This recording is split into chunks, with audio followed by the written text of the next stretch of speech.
In the Summoner's Tale, in the Canterbury Tales, the summoner, incensed by the friar's disrespect, tells an unflattering story about all the friars in hell who live inside Satan's arse.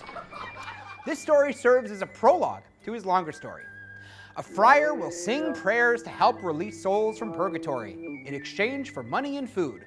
He tells people that even prayers quickly sung can do the trick. However, the friar rarely follows through despite all his promises. He writes down the names of those he promises to pray for and then promptly erases them. He's corrupt. One day, he visits the house of a sick man named Thomas. He greets Thomas's wife, embracing and kissing her a little too enthusiastically. She tells him that Thomas is irritable and hard to please. Their baby died 2 weeks before. The friar tells her he already knows this news. He and the other friars had seen the child being taken up to heaven.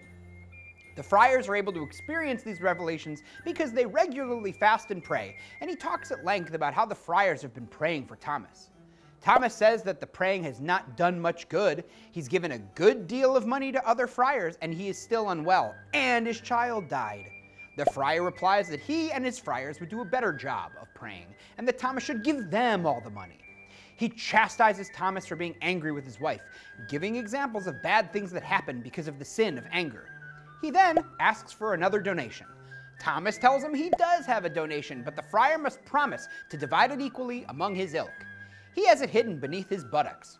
The friar reaches into Thomas's pants to find the gift, and Thomas lets loose an explosive fart.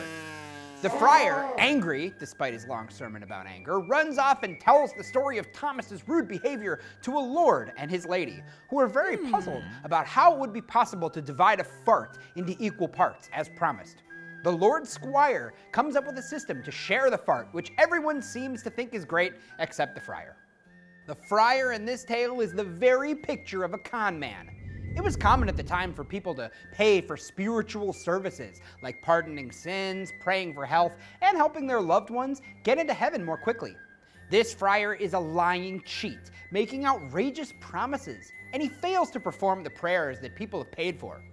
The puzzle that concludes this tale is ridiculous, and the serious consideration to how one might divide a fart 13 ways makes it all the funnier.